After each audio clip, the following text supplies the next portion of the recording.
It's all about gratitude this week on Coffee and Coaching with Caryn. Listen in at coachinginthefishbowl.com.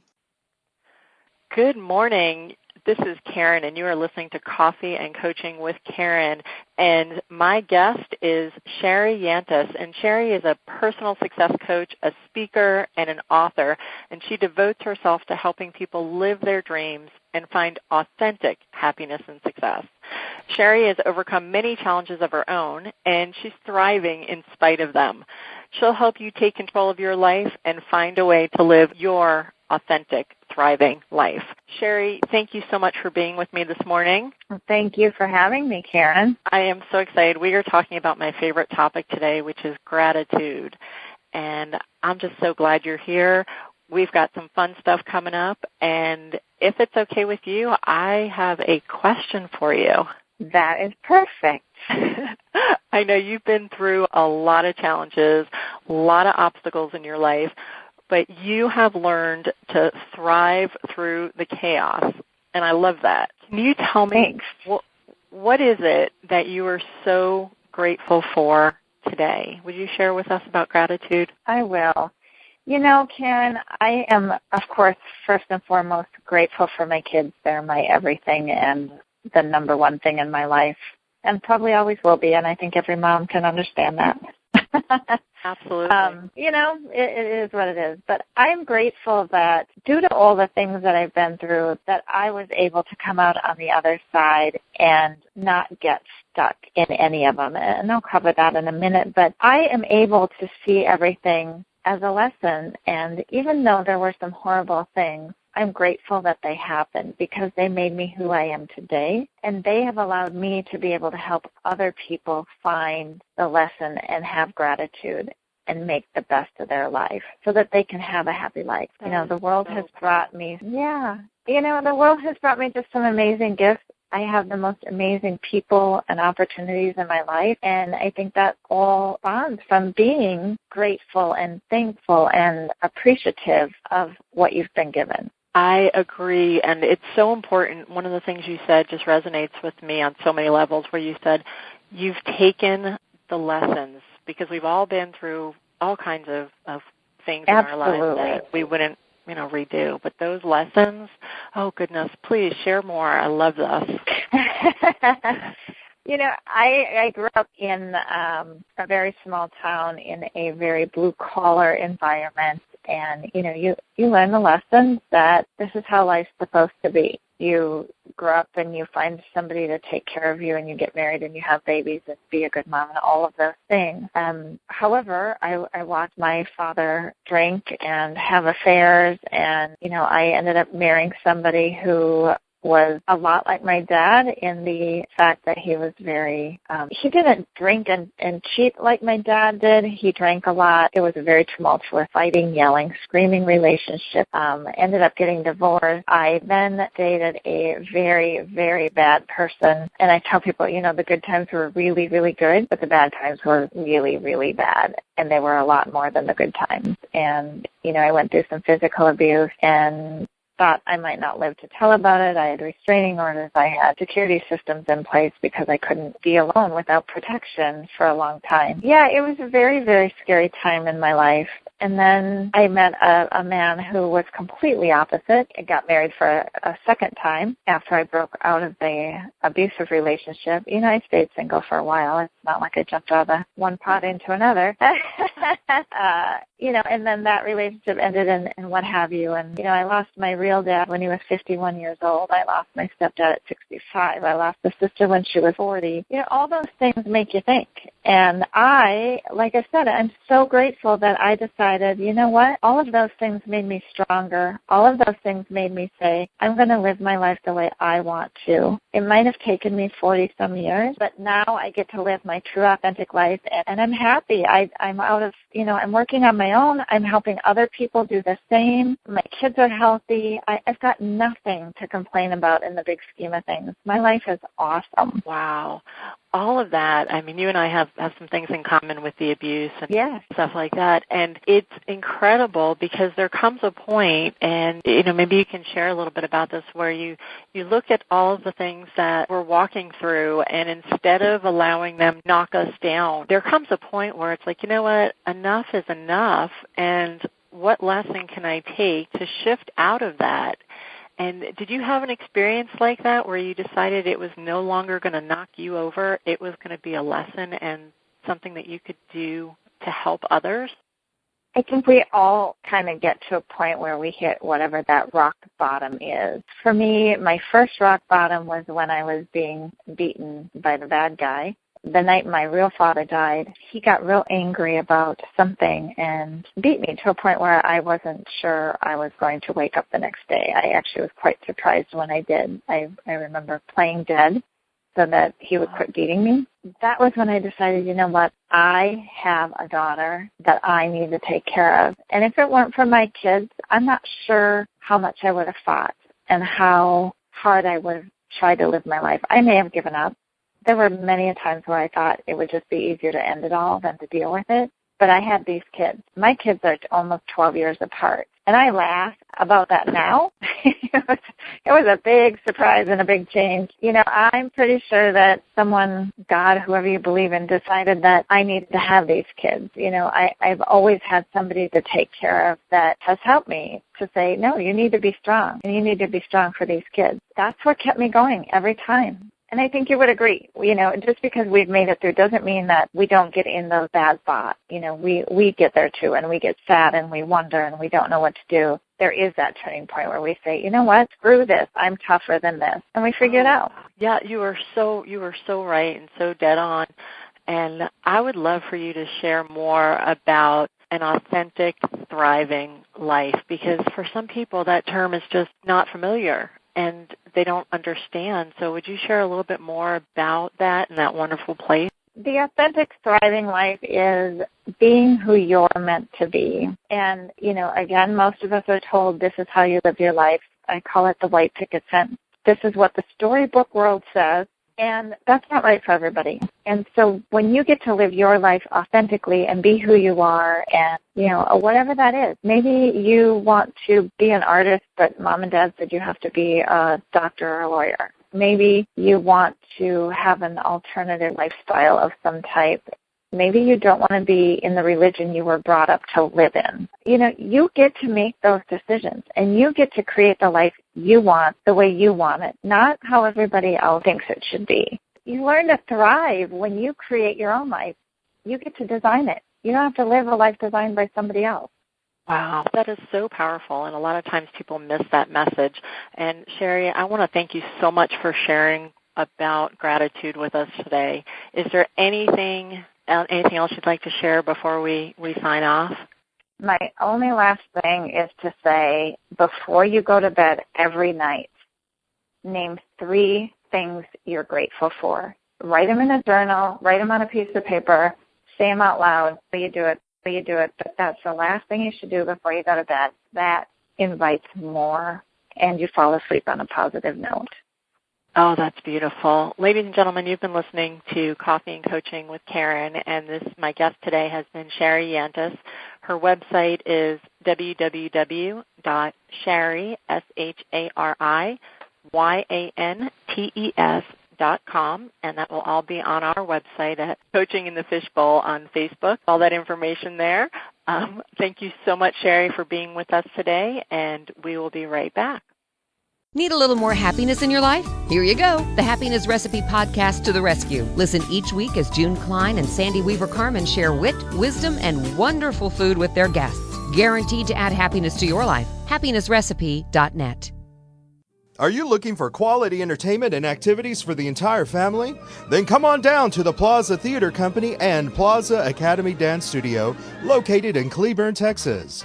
The Plaza Theater Company is an award-winning community theater that presents 10 productions a year, performing every single weekend. If you have a child that enjoys acting, dancing, or singing, then you can enroll them in the Plaza Academy Dance Studio. For more information, visit plaza-theater.com or call 817-202-0600. Dreaming of turning your book into an audiobook? Make it happen. More and more people are discovering the joy of audiobooks. They should be discovering you. Our professional personal service gives you just the audio product you've dreamed of. Check us out, voiceworkondemand.com. Now back to Coffee and Coaching with Caryn.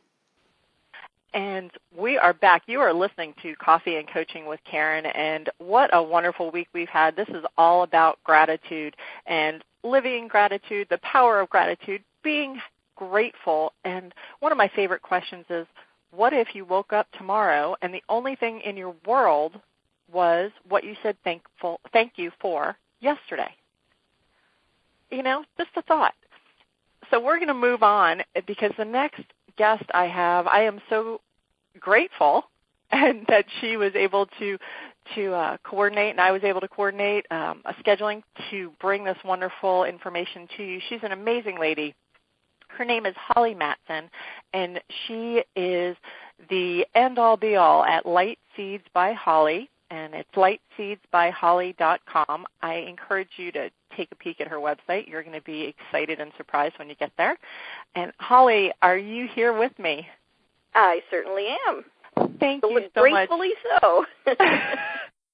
We had just the craziest time coordinating it, but it was meant to be. So I am so excited because I know a little bit about what you're going to share, and I know my listeners are just going to be glued to the edge of their seat listening to you. So we've been discussing gratitude, and this week has been powerful. We're in Thanksgiving week. Everybody's saying, thankful things for, Thanksgiving time of year, but it's something that we all really need to do on a daily basis to make our lives better. How has a practice of gratitude affected your life? I would love for you to share a bit about your story and just go with it, because I know you've got some powerful stuff to share. Well, thank you. And it's true. It's been a revelation over my lifetime. I call it, when I write about this or speak about it, I call it the magic abracadabra word, gratitude. I come from a pretty challenging childhood with a lot of instability and worry, and because I didn't have a great model for happy living or what stability looked like, I kind of, as you would expect, grew to believe that fear and worry were how life just was. But as I look back, now that I'm in my 60s, I can see how each step led to the next. Each step was necessary to get me where I am now. And my focus of this little brief story is basically on career, because that's where I've had the most impact in this practice. With that upbringing, I kind of drifted from one stressful job full of fear-invoking supervisors to another. I settled basically for what I could get because that's all I knew that there was. I lived by default, and that's an important term in my story, default. I reacted to whatever came my way. And I usually reacted with a fearful response, again, because that's what I knew. For me, fear kind of meant hiding, making myself invisible. But yet I longed to be important. I longed to be visible. I just didn't know how. Now, I remember so clearly that as a teenager, I took a part-time job with a small neighborhood dress shop that my mother used to shop in. And the owner was a very difficult, short-tempered woman who treated me like a slave, even though I was smart, I was eager, I was happy to work hard. But when the owner retired, I moved on to another retail job in a larger corporation and was treated the same way. Imagine that. But wow. I realized it's because that's what I expected. That's what I kept drawing to myself. I drifted from job to job as circumstances forced me to, and I made a few deliberate decisions here and there, but largely I just kind of went along with whatever presented itself. I lived by default. Each position I was in was subservient, and that's because I felt subservient. That's what I knew. I was still invisible. I didn't understand that I was creating my own subservience by this living by default. And then the magic started to happen. I ended up in recovery, and I started to hear stories of healing and living consciously and opening to spirituality and some of the wonderful teachers like Abraham. As my own emotional and spiritual energy became healed, I began to learn new concepts that really felt right to me. I learned about what it was like to live deliberately, not by default, living consciously. And I learned about the role of gratitude in living this conscious life. As I grew in this recovery process, I also grew in my work. I began to speak up for myself and to take charge of certain aspects. I began to be aware of where my talents lied and where I chose to do work and where I did not. I began to realize that I was enjoying many of my daily tasks, so that's what I focused on. And the fun part is as my enjoyment increased and I began to focus more on those tasks, I became more visible to those around me. So it was an endless cycle of deliberate creation. And I'll be honest with you, for all the years that I've studied and practiced in my spirituality, it's only really in the last several years that I really understood what true gratitude is. And you mentioned earlier about Thanksgiving. It has nothing to do with sitting around a Thanksgiving table and saying, oh, I'm glad for this and I appreciate that. It's not a thank you as response to a gift. It's a deep down, soul-felt appreciation for your life, for what you have, for the people in it, and all other aspects of your life. Amen. So for me, as part of my growing understanding of gratitude, I began to deliberately disregard the aspects of my career that I didn't enjoy. Deliberate, not default. I focused on the aspects that I did enjoy. For instance, I really love working on this PowerPoint stuff. It's so creative. Or I love the creativity that comes from these kinds of meetings. I love the independence I have to work on these projects. And that's my lesson for the listeners. Whatever I focused on grew.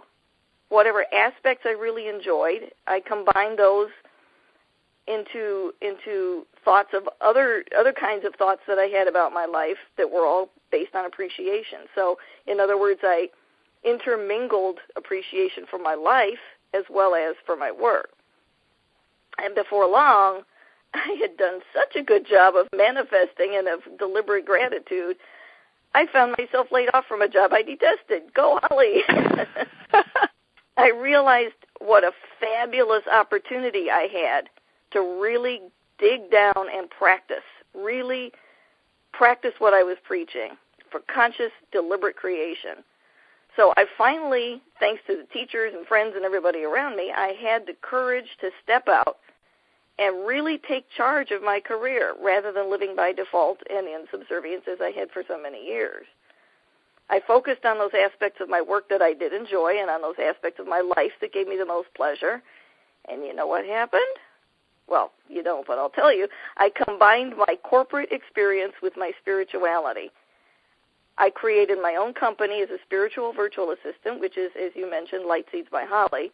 And I cannot tell you how happy I am. I've never been happier in my work than before. I'm combining my deepest spiritual beliefs that matter so much to me with work. It's not work anymore. So as I continue to grow in this conscious creation, each morning I have a ritual now, and this is the part that I feel is so important for your listeners. Before getting out of bed, I turn on the light, and I lie in my bed in full conscious awareness of everything in my life that I truly appreciate. I take inventory every morning. I will contemplate each of my friends and what I love about each of them. I might appreciate aspects of the home I live in or my playful cat. I appreciate the simple things, having running water, having a working toilet, electricity. I appreciate having plentiful food and the work that just matters so much for people that I love, and knowing that I'm truly making a difference in people's lives. Now, that is something to be thankful for. That is amazing. And the reason I say it's amazing is because I know there are people listening going, oh my gosh, I'm living the first part of her life with the challenges and by default and not doing things deliberately. And I love, you can hear the happiness in your voice. It's there. And that's the fun thing about what we get to do. I love when people are in a place of gratitude and are living in such a positive, enjoyable space in their own world, it radiates out. And it's so obvious. What are some of your fun things? I know there's a huge difference, and you're right, gratitude and Thanksgiving are two totally separate adventures. And you've shared what your ritual is to be in gratitude every day. Mm-hmm. Do you have any fun rituals or fun things that you do during the Thanksgiving holiday, during the holiday season, that even enhances being in gratitude? Are there fun things you like to do? Not specifically at Thanksgiving, no. It's a very quiet affair for me, but I do have just daily fun things that enhance that feeling, and whether it's gratitude, appreciation, or whatever other words that you want to put to it. I may have mentioned, and a few of your listeners might know about the teacher Abraham that I've been following for many years. I've learned so many fun games from this resource, and my current new favorite is the alphabet game. And very, very briefly, it's finding a word to express your feelings about whatever your situation is. So I make myself laugh when I'm in my car. Let me think of an example. My cash income is abundant, bountiful, creative, whatever. And whatever your situation is, if it's your career, my job is appreciated, and you just go through the alphabet, you'll make yourself giggle. That's so much fun. You know me well enough to know my mind is working, and how can we create something out of that where so many other people can play with us? Yes. My mind is working on that already. I can hear it whistling. As soon as you said that, I'm thinking. A friend had related that to me, and I just recently discovered that fun game. But, oh, my goodness, it really does make me giggle every time. People from outside would think I'm a little bonkers, but I don't care. Oh, my goodness. And so, ladies and gentlemen listening, I will tell you that Holly and I will be connecting outside of the show, and we'll be working on something. Not sure what it'll be, because that's okay. We don't have to know the how and all that. We just know we're going to connect and create something out of that. Oh, Holly, are you willing to, now that I've put it out there, are you willing to? Oh, my goodness, I'm still there. I think that's fun. I just love this. This time of year just reminds me, I'm like you. I live in gratitude every day. I get up every day, and I'm thankful for, it's the things that if you take a step back, people would say, oh, that's silly to say thank you for having running water and a toilet inside. But there are countries where that's not part of their life on a daily basis. And Clean there water are many people in the United States that don't have that. Yes. There are people living on the streets, and there's for so many different reasons, and that's a whole other topic. But to be grateful every day. I was on a show the other day, and they asked me what I was grateful for, and I went through some of the things that I'm grateful for, and I also said I'm grateful for my hair. I have fabulous hair. Yeah, good for you. But one of the ladies after the show, she had been listening to it in the area there. She pulled me aside and she said, I never would have thought to be thankful for my hair. And I said, well, you know what? If you don't say thanks today, tomorrow you could end up bald.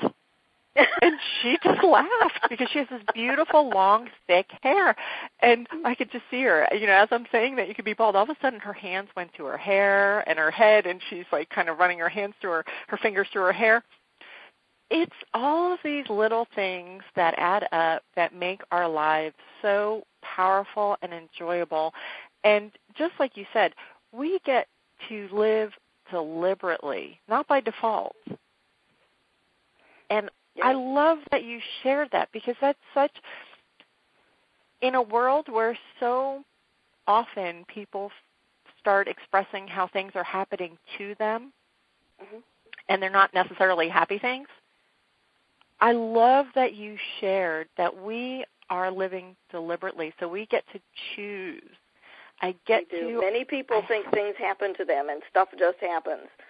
But when you look at it on a different level, that's if you choose that, that's what you'll get. But when my choices changed, I could spend days talking about all the ways that my life changed, and so I'm grateful to share a few of those today. Oh, wow. Well, can we get you to share one more? Is there one other special way that it's how your life changed? I love your energy, and it all thank you. Well, so. Back to the work again. I mean, it's on sort of the same topic, but deeper. I had noticed that I was taking on clients just because I felt like, oh my God, I have clients, got to pay bills. When I first started this practice and realized how much of the work I really didn't want to do, disliked it. And so I began to focus on removing the things that I didn't like to do and attracting what I did. And for me, the joy is editing, proofing, copywriting, project management, event coordination, really creative, challenging things. And I kept focusing on that, and all of a sudden, the clients that had asked me to do things that I no longer wanted to do disappeared. They changed their practice or whatever, and all of a sudden, I'm finding more and more and more people coming to me needing help with the things that I love to do. Imagine that. So even in your own practice, whatever it may be, just as we were talking a little while ago about the growth of this wonderful show, the more you appreciate and enjoy, notice that word, enjoy, what you're doing, the more of that comes to you. My heart is just like beating 10 times faster, just the overflow of the joy that we're having this morning. And two of my favorite women's names, I say it this way, are Faith and Annette. And I always say, leap with faith and a net will appear. I love it. In gratitude, when you're in that place and you're just choosing to be happy and grateful, everything falls into place. And you are just a testament to making those shifts, those deliberate shifts in mindset, how the entire world around you can just rotate so quickly into the place that allows you, because, I mean, once you're there, you're growing even faster. And all of these things that are coming through you are getting to other people. And, oh, my gosh, I'm just and so grateful that... And you can almost hear an audible click. I imagine like the sound of a domino tile. You know, you can hear an audible click when everything sort of falls into place. Oh, there's another one. There it goes. Oh, I love it. Holly, I'm so grateful that you were able to find a little space in your calendar this morning to join me. Is there anything else that you'd like to share before we sign off today? Well, to those that, as you said, are hurting, if those who are listening that are still living what I used to live, really pay attention to this message and pay attention to the other messages in this broadcast, because therein is the medicine. That's the healing right there, and it wasn't until I found that my life began to change. You don't look for outside sources. Look for these kinds of teachings about your own inner being, and that's where the answers lie. Wonderful. And I know we mentioned your website earlier, lightseedsbyholly.com. Is that the best way for people to connect with you? Absolutely. I've got my phone number, my email address, and contact forms all on there. It's light, LIGHTSEEDS, Light Seeds, because that's what we're all planting, lightseedsbyholly.com. And thank you again, Caryn. This has just been so fun. You are welcome. I am so grateful. Ladies and gentlemen, you have been listening to Coffee and Coaching with Caryn, and I'm grateful. We've come to the end of the week, but I am grateful because we get to do it all again next week. So thank you so much for joining us, and visit us at coachinginthefishbowl.com. You've been listening to Coffee and Coaching with Caryn. Thank you for joining us. Tune in next time for more Coffee and Coaching with Caryn. Until then, visit us at coachinginthefishbowl.com.